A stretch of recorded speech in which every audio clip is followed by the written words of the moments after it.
देखिए 4 अक्टूबर 2024 को एक आगरा के रहने वाले ही व्यक्ति थे। उनके साथ अ, आईपीओ इन्वेस्टमेंट के नाम पर एक उनको एपीके ऐप भेजी गई और अनऑथराइज़्ड रूप से उस ऐप से उनसे केवाईसी डिटेल लेके, उनके बैंक अकाउंट की डिटेल लेके, उनके साथ 18 लाख रुपए का फ्रॉड की घटना कारित की गई थी। उसके क्रम में उन्होंने यहाँ पर शिकायती प्रार्थना पत्र दिया था, तो थाना साइबर थाने में ये मुकदमा पंजीकृत हुआ था। और उस मुकदमे की विवेचना जब साइबर थाना टीम के द्वारा की गई एसीपी हरिपर्वत के नेतृत्व में, तो उसमें जो कुछ लोग जिन अकाउंट में पैसे ट्रांसफ़र हुए थे और जिन फ़ोन नंबर्स को यूज़ किया जा रहा था, उन लोगों को ट्रेस किया गया। कुल 5 लोगों की गिरफ्तारी टीम ने की है और ये जो 5 लोग हैं, इनके पास से लगभग 85 बैंक अकाउंट्स की डिटेल मिली है। इन बैंक अकाउंट की डिटेल को जब national cyber crime reporting portal पे रन कराया गया, तो बहुत ही अ, आश्चर्यजनक रूप से इन 80-85 बैंक खातों में लगभग 239 अलग-अलग फ्रॉड्स की घटना जो कारित हुई है, उनका पैसा इन खातों में आया है।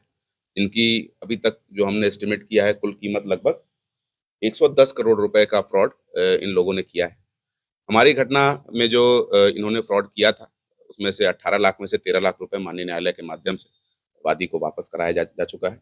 इसके अलावा अन्य 2 घटनाएँ और हैं आगरा की, जिसमें आईपीओ एक में आईपीओ फ्रॉड के माध्यम से और दूसरे में एक डिजिटल अरेस्ट, एक सीबीआई ऑफिसर बन के पैसे ट्रांसफर कराने की घटना कारित की गई थी। उन दोनों में भी जो पैसा साइफ़न हुआ है, वो इन्हीं बैंक अकाउंट्स में किया गया है। इनके पास से जो अ, इलेक्ट्रॉनिक डिटेल्स और साक्ष्य बरामद हुए हैं और जो बातें इनसे पूछताछ में सामने आई हैं, उससे ये प्रतीत होता है कि एक बहुत ऑर्गेनाइज़्ड एक गैंग है जिसमें ये काम करते थे। इनके पास जो टेलीग्राम ऐप पे जो इनकी कन्वर्सेशन है, उससे ये भी मालूम पड़ता है कि इनके पास रेडी टू सेल जो है म्यूल अकाउंट किट्स होते थे, जिसको ये बहुत ही ईज़िली टेलीग्राम पे बेच दिया करते थे, जिसमें बैंक अकाउंट डिटेल और फ़ोन नंबर, मोबाइल नंबर की डिटेल हुआ करती थी। और उसके माध्यम से भी ये लाभ अर्जित करते थे। बहुत सारे मोडस ऑपरेंडी इनके थे क्योंकि ये बहुत विस्तृत तौर पे लगातार काम कर रहे हैं। इन सभी पाँचों अभियुक्त को माननीय न्यायालय के समक्ष प्रस्तुत करके जो संगत धाराएँ हैं उनमें रिमांड लेके अभी भेजा जा रहा है और इस पूरे जो इनका स्कैम करने का तरीका था उसको स्टडी किया जा रहा है। इनके पास से जो मोबाइल, लैपटॉप बरामद हुए हैं, उनमें से साक्ष्य बरामद किए जा रहे हैं और भी इनके साथ बहुत सारे लोग जुड़े हुए थे। बहुत बड़ा इनका नेटवर्क था और तमाम सारे न केवल भारत में बल्कि विदेश के लोगों के साथ भी इन्होंने फ्रॉड की घटनाएँ की हैं।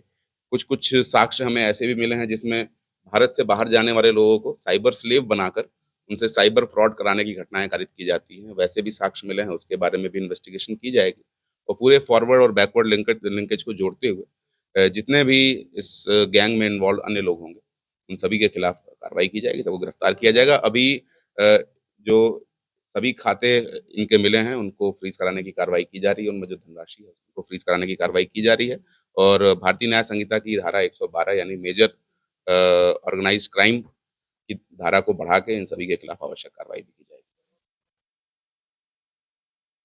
देखिए, अभी मैंने आपको ऑलरेडी बताया कि लगभग 80 के आस-पास खाते इनके पास मिले हैं और उसमें उन खातों में लगभग 235 साइबर फ्रॉड के पैसे आ चुके हैं। कुछ इनके साथ कुछ बैंक और अन्य कर्मचारियों की भी संलिप्तता नज़र आई है। उनके खिलाफ भी कार्रवाई की जाएगी, उनके खिलाफ भी साक्ष्य मिले हैं। बैंक के लोग भी हैं, जो इनके साथ मिलके बैंक अकाउंट खुलवाते हैं। उनकी भी हमारे पास प्रॉपर डिटेल मिली है, उनके खिलाफ भी इन्वेस्टिगेशन में साक्ष्य लेके और उनको भी हम लोग बहुत शीघ्र गिरफ्तार करेंगे।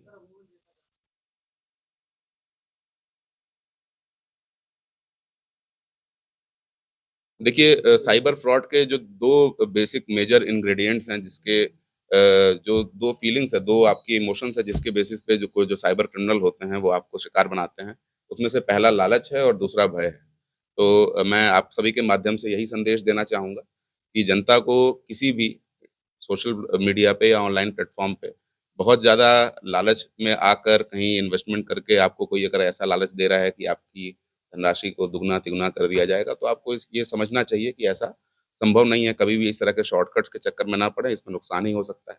दूसरा जो साइबर डिजिटल अरेस्ट वाली चीज़ आती है जिसमें आपको पुलिस वाला बन के या कोई लॉ एनफोर्समेंट ऑफ़िसर बन के डर दिखाया जाता है। उस तरह की घटना घटित की जाती है। तो ऐसे में भी आपको बहुत समझदार होने की और बहुत डिफेंसिव ना होने की, बल्कि सामने वाले व्यक्ति से ही खुद प्रश्न करके उसको उसके दबाव में ना आने की कोशिश करनी चाहिए। ये 2 चीज़ अगर हम करते हैं, तो हम किसी भी प्रकार के इस तरह के साइबर फ्रॉड से सुरक्षित रहेंगे। ₹25,000 मेरी तरफ से नकद रिवॉर्ड दिया जा रहा है इस टीम को।